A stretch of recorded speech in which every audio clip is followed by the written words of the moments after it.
शिव कथा कर रही है, भगवान शंकर का चरित्र कर रही है, शिव महापुराण की कथा कर रही है, शिव तत्व कह रहा है। तुम कुछ और मांग लो, तुम जो मांगोगे हम वो दे देंगे, पर मृत्यु सत्य है, मृत्यु अटल है और मृत्यु तो होगी, ये निश्चित है, उसको कोई टाल नहीं सकता, आएगी।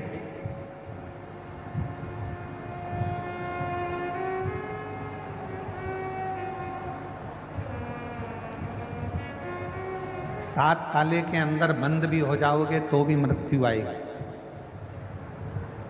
इसका प्रमाण श्रीमद् भागवत जी में है।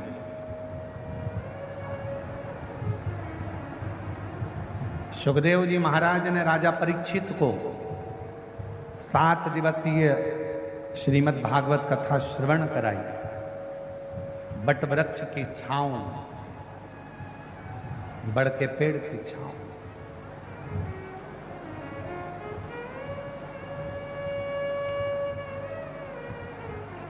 श्री सुखदेव जी महाराज ने कहा, राजन कथा भले सुनो, मना नहीं है, पर तुम सोचो कि मैं कथा सुन लूंगा तो मरूंगा नहीं, कथा सुनने के बाद मेरे प्राण नहीं जाएंगे, या कथा सुन लूंगा तो मेरी मृत्यु नहीं होगी, ये सब होगा।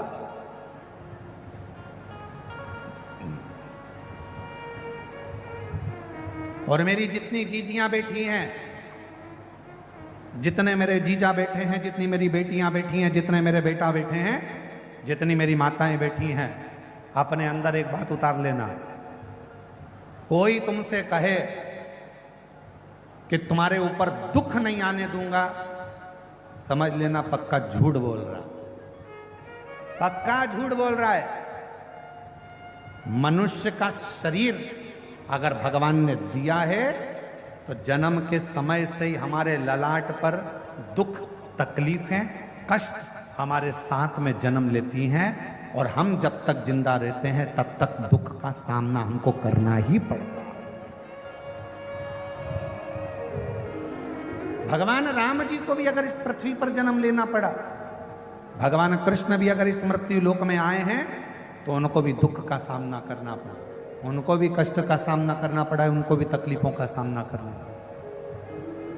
मेरी जीजियों को ये मत सोचना कि हमें दुख नहीं आएगा, हमने शिव महापुराण की कथा सुनी है, दुख आएगा, तकलीफ आएगी, क्योंकि ये माँ के गर्भ से जब हम जन्म लेते हैं तो हमारे पूर्व का कर्म हमारे साथ चलता है।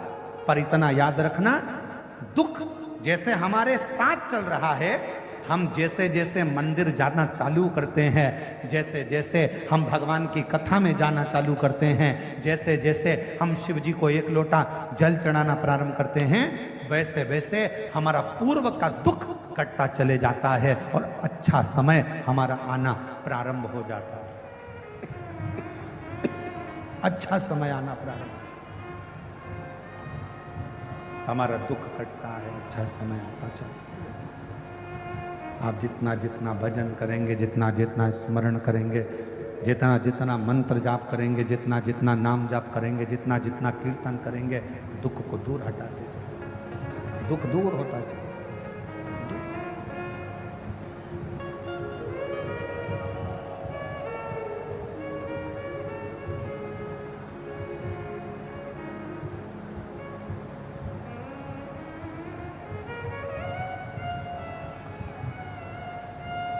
इसलिए शिव महापुराण की कथा कहती है, भगवान शंकर का चरित्र कहता है। ये एक विश्वास, एक भरोसा और एक दृढ़ता शिव के प्रति।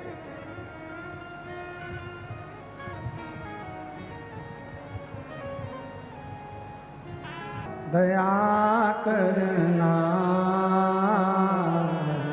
मैं तेरे भरोसे हूँ, मेरे बाबा दया करना मैं तेरे भरोसे हूँ, ना घर के भरोसे हूँ,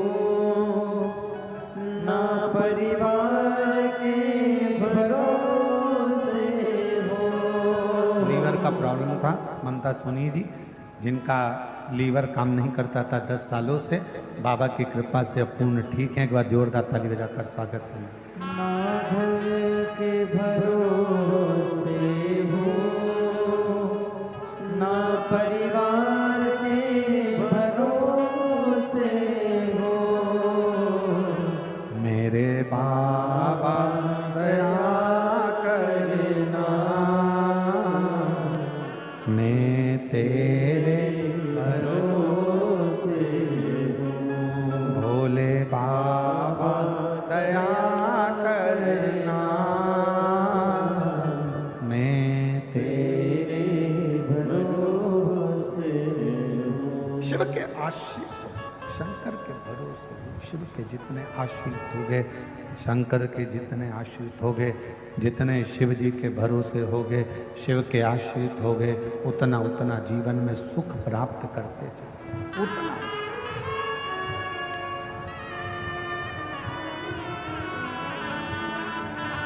शंभु शंभु है, शंकर शंकर है, ओगड़दानी ओगड़दानी है, त्रिकालदर्शी त्रिकालदर्शी। अंधकासुर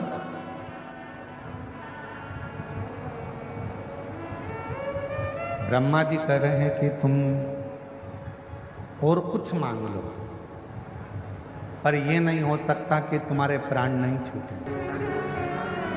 देवाधिदेव महादेव भगवान शिव,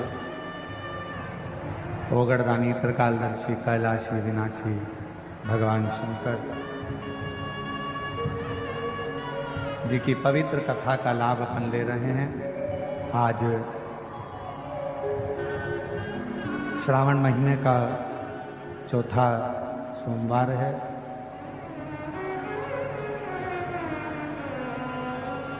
आज कथा का छठा दिवस भी है, जिसको हम भाषा में शिवरात्रि कहते हैं, जिसको शिवरात्रि कहते हैं। ये बंद है बक्से तुम्हारे चारों।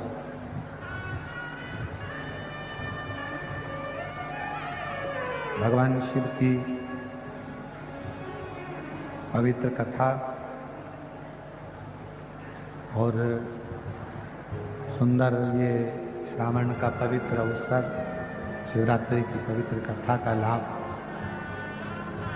आप और हम सब ले रहे हैं। बाबा देवाधिदेव महादेव से अपने मन की बात अपने हृदय से भगवान शिव जी को प्रार्थना करेंगे, निवेदन करेंगे, विनय करेंगे। सभी साथ में बाबा देवाधिदेव महादेव को अपने हृदय का भाव व्यक्त करेंगे। दिल से बाबा को प्रार्थना करना, दिल से विनय करना, निवेदन करना। श्रावण का सोमवार, कथा का छठा दिवस, शिवरात्रि का अवसर, भाव से निवेदन करना।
ओ भोला सब दुख का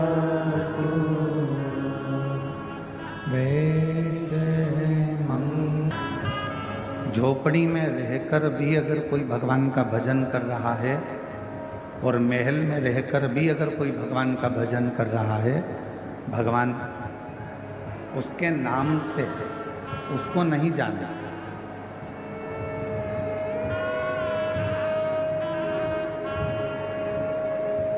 एक कमलेश नाम का हजारों लोग होंगे, बिमलेश नाम के भी हजारों लोग होंगे, सुशीला नाम के भी हजारों लोग होंगे, लीलाबाई नाम के बहुत सारे लोग होंगे।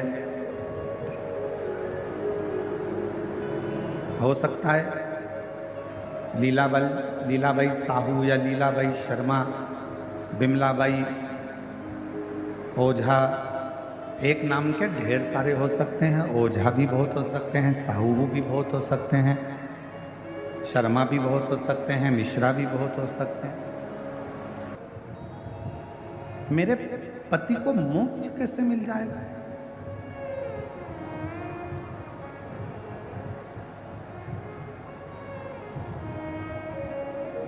आज हम सुबह जब लिंग पुराण की कथा पढ़ रहे थे तो उसमें एक बड़ी सुंदर बात मिली, और हो सकता है कि वो अब यहाँ कथा से जाने के बाद हम प्रयास करेंगे कि लिंग पुराण की पुस्तक को खोलकर, पुराण को खोलकर एक एक लाइन पर अपनी उंगली चलाते हुए उस बात को आपको भी पढ़ने के लिए हमारे सोशल मीडिया से, हमारे यूट्यूब, फेसबुक पर हम उसको डलवाएंगे। आप पढ़ना, और हम प्रयास करेंगे कि आज ही वो जो हमने पढ़ा है लिंग पुराण में कि किसी ने गलत भोजन कर लिया, किसी ने गलत कर्म कर लिया, किसी ने गलत कार्य कर लिया, गलत भोजन कर लिया, गलत विचार आ गए, गलत सोच आ गई, गलत दृष्टि आ गई, गलत भाव प्रकट हो गया। उसके बाद भी शिव जी को चढ़ाया गया जल, उसके बाद भी भगवान शंकर को चढ़ाया गया जल उसको फल प्रदान कर देता है। शिव जी को चढ़ाया गया जल उसको फल दे रहा है। आज यहाँ से जाने के बाद उस लिंग पुराण का वो चरित्र, लिंग पुराण का वो चरित्र आपको श्रवण करेंगे, पढ़ेंगे। आप भी पढ़ना, हम भी पढ़ेंगे साथ, और हम उसको यूट्यूब पे डालेंगे। आप उसको पढ़ना आज सोमवारी के दिन। आज सावन महीने का विराम का सोमवार है। आज के दिन लिंग पुराण का वो चरित्र आप भी पढ़ेंगे कि कितना सुंदर वर्णन किया। स्वयं चंचुला देवी कह रही हैं तुमरुका जी से कि मेरे पति ने ना कभी दान करा, ना कभी पुण्य करा, ना कभी सत्कर्म करा, ना कभी भजन किया, ना आप कह रहे हो कि मोक्ष मिल जाएगा। ऐसे कैसे मिल जाएगा?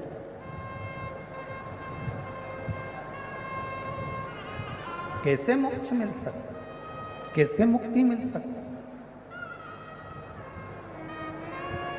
तुमरुका जी ने कहा ये केवल शिव महापुराण नहीं है, ये केवल शिव महापुराण नहीं है,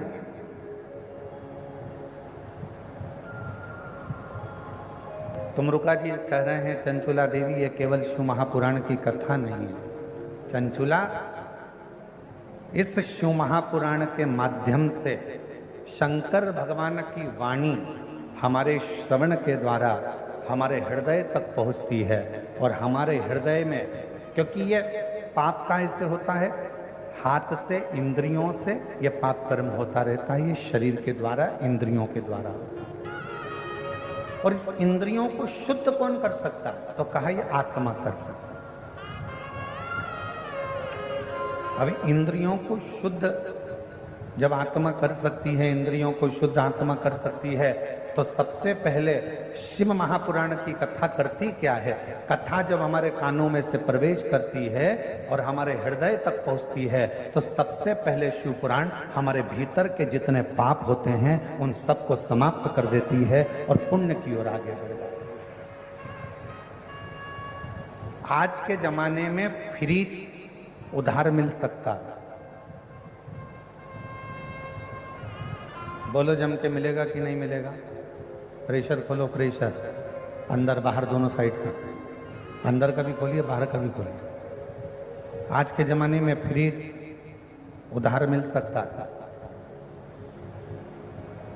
आज के जमाने में अलमारी उधार मिल सकती है, आज के जमाने में गोल्ड भी बोलो बोलो जम के उधार मिल सकता है, आज के ज़माने में मकान भी उधार मिल सकता है, आज के ज़माने में गाड़ी भी उधार मिल सकती है, आज के ज़माने में कपड़े भी बोलो जम के उधार मिल सकते हैं, आज के ज़माने में किराने का सामान भी उधार मिल सकता है, आज के ज़माने में सब्जी भी उधार मिल सकती है, आज के ज़माने में दूध की थैली हो चाहे तुम्हारे डेंटिंग पेंटिंग का सामान हो वो भी उधार मिल सकता है।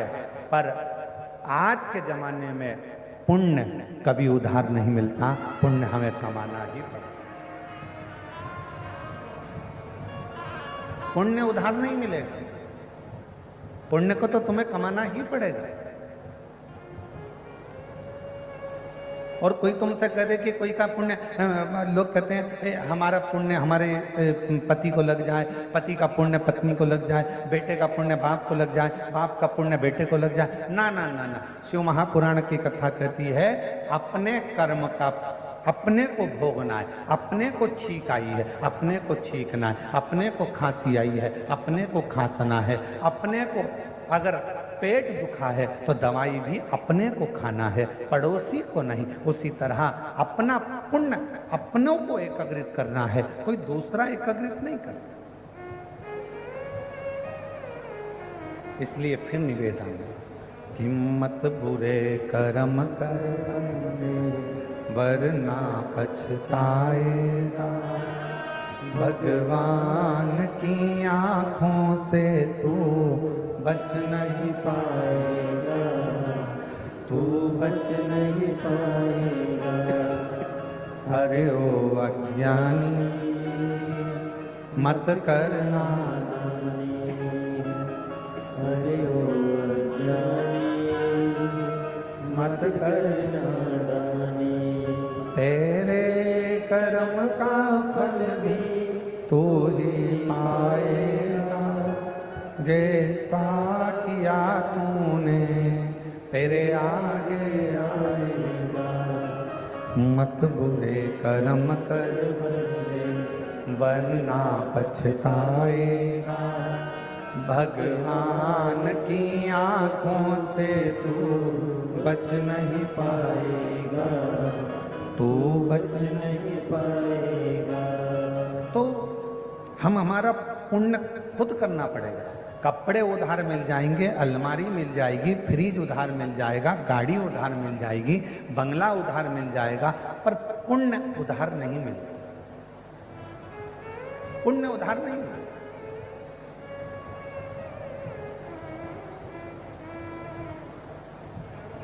तो माता जी ने लिखा अपने पत्र में कि शिव पुराण में ऐसा क्या है जो दुनिया के लोगों का काम हो रहा है कथा सुनने से। शिव को एक लोटा जल चढ़ाने से लोगों का काम हो रहा है, कथा सुनने से लोगों का काम हो रहा है। आखिर शिव महापुराण में ऐसा है क्या? मेरा बहन जी से निवेदन है, शिव पुराण सबसे पहला काम करती है अंदर के श्रवण करते ही भीतर के पापों को धो दे। अच्छा, एक प्रश्न करें, आपसे उत्तर दीजिएगा। ए मेरी भिलाई की जीजियों और जीजाओं, बेटियों बेटाओं, सब उत्तर दें। कथा सुनने के लिए जब हम जाते हैं, अब ये पंडाल तो बहुत बड़े बड़े हैं और आप लोग आए भी बहुत सारे हो। कल हमको वो बता रहे थे पुलिस अधीक्षक आदि कि गुरुजी इतना शिव भक्त कथा सुनने के लिए आया है कि ये 5 पंडाल जैसे भरे पड़े हैं ना, इसमें के 15 पंडाल और लगा दिए जाएं और बाहर की पब्लिक को उसमें कर दिया जाए तो भी पंडाल भरे की भरे ही रहे। इतना भर।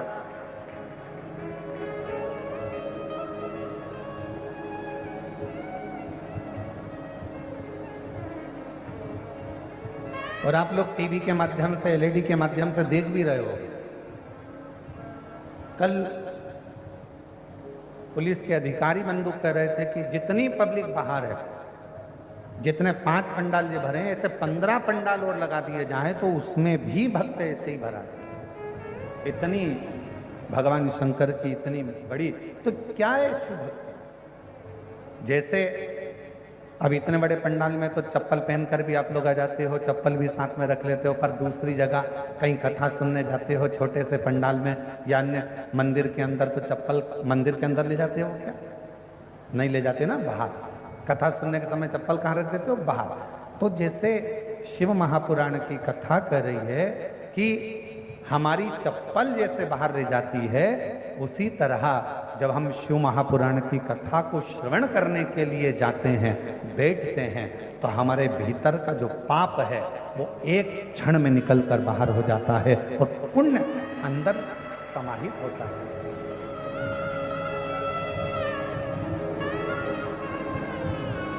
शिव महापुराण में ऐसा क्या है? तो कहा ये अंदर के पाप को धोती है।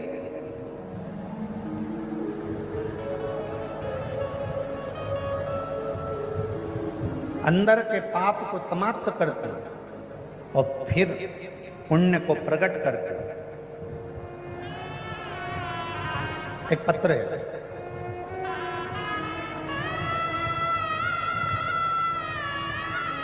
मेरा नाम पिया जाना, मैं भिलाई के बापू नगर खुर्सी पार में रहती हूँ।